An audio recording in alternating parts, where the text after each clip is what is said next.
Imagine a world where everything you know is slowly turning to ash. Not a scene from a sci-fi movie, but the harsh reality of Kidipo Valley National Park during its most brutal dry season. This is a story of survival, not of the fittest, but of the most compassionate. It tells of a miraculous moment when empathy overcomes the instinct for survival, blurring all boundaries between species.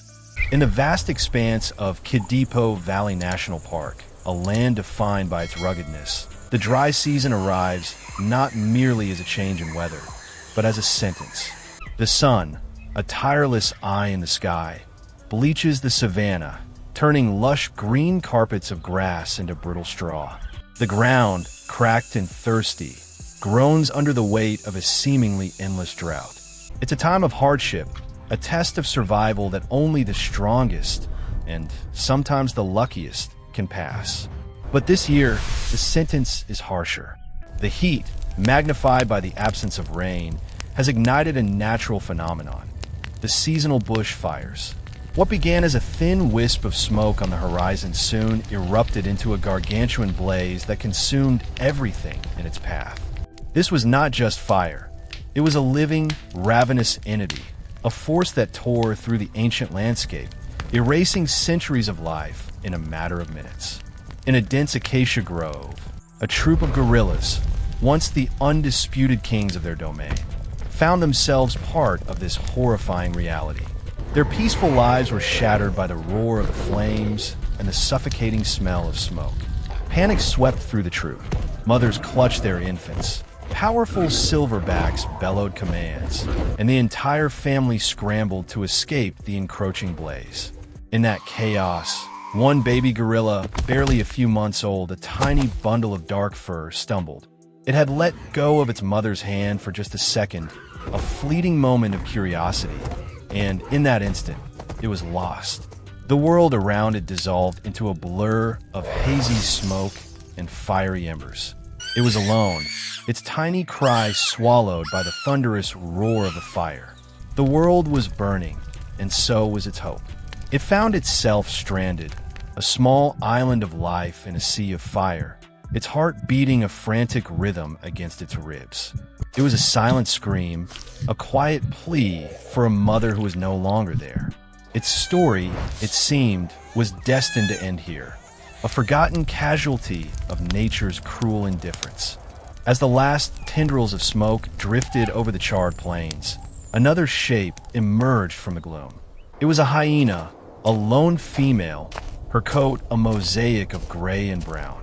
For generations, her kind had been branded with the wretched label of the savanna, the scavenger, the coward, the villain of the animal kingdom. Their reputation was etched deep into the collective consciousness of both man and beast. But reputation, like fire, often obscures the truth. This hyena, however, was not a villain. She was a mother, her own cubs recently lost in a territorial skirmish with a rival clan. Her grief, a hollow ache in her chest, had led her to wander alone through the remnants of the fire. It was then, amidst the smoldering embers, that she heard it, a faint, pathetic whimper. Her keen senses, honed by a life of struggle, led her to a tiny, trembling bundle of black fur trapped within a still-smoking clump of bushes. It was the baby gorilla. It was exhausted, terrified, but miraculously still alive. Its small body shivered from cold and fear. The hyena approached cautiously. The natural instinct, the one everyone expected, was to see prey, to see an easy meal. But what she saw was something else entirely. She saw a lost child. She saw a reflection of her own sorrow. Instead of an attack, she offered a different kind of touch. With a delicacy that defied her powerful jaws, she nudged the infant gently. When it didn't move, she did something remarkable.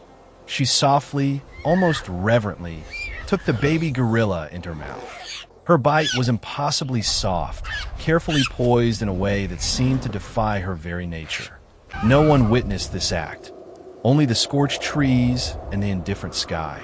It was a secret shared between a mother who had lost and a child who had been found. She carried the infant, not as a meal, but as a sacred trust, a spark of life she was determined to protect. She moved with purpose, her head held high, leaving the burned lands behind for a new, uncertain path. The hyena's journey led her out of the desolate wasteland and toward the edge of another gorilla troop's territory. She knew the risks. The social order of the wild was a rigid, unforgiving hierarchy. To trespass into the domain of another species, especially one as powerful as gorillas, was a death sentence. Yet, she continued, driven by a primal urge to see this child to safety. As she reached the territorial boundary, 3 male gorillas emerged from the dense foliage. They were not silverbacks, but their size and muscular build were intimidating enough. Their faces were a mask of suspicion, their eyes hard and calculating. A low, menacing growl rumbled in their chests, a warning that could not be ignored. The hyena stopped, her body language a mix of caution and defiance. She carefully lowered her head, the baby gorilla still held gently in her mouth. She didn't drop it. She didn't flee. She simply stood her ground. The gorillas advanced, their growls growing louder, more aggressive. The air seemed to crackle with hostility. The hyena, caught between a rock and a hard place, finally loosened her grip. The baby gorilla, exhausted and disoriented, dropped to the ground with a soft thud. It let out a weak whimper, a sound that seemed to fuel the gorilla's rage. This was it, the moment of truth. The hyena, a creature of instinct, was about to face the ultimate test. Could an act of kindness be understood by those who saw only an enemy? The tension was a living thing, a palpable force holding its breath, waiting for the inevitable violence to erupt. Just as the gorillas prepared to charge, a new presence emerged. The forest grew silent, the young males' growls dying in their throats. From the heart of the troop, a massive figure stepped into the light. It was the silverback, the undisputed leader. Its movements were slow, deliberate, a testament to its unmatched strength and wisdom. It was not angry. It was a silent observer, a judge of the deepest kind. The silverback's eyes, ancient and knowing, first met the hyena's. Then they dropped to the small, whimpering bundle on the ground. It looked at the baby gorilla, and then it looked back at the hyena. It didn't see a predator. It didn't see a scavenger. It saw a truth that transcended the superficial labels of the wild. It saw an act of pure, unadulterated compassion. With a single, powerful gesture, it raised a hand. It was not a threat. It was a command. The other gorillas, their aggression still simmering, immediately ceased their advance. They understood. This was not a fight. This was a moment of judgment. The hyena, in a silent act of reverence, dipped her head and took a few steps back, not in retreat, but in deference to a leader who had understood her intent. The silverback approached the infant, its massive hand gently prodding the tiny body. It checked for wounds, for signs of distress. There were none. The baby gorilla was simply exhausted, terrified but safe. A flicker of recognition passed over the silverback's face. A gentle, almost imperceptible nod passed between it and the hyena. In that moment, an understanding was forged. One that crossed the boundaries of species, of language, of instinct.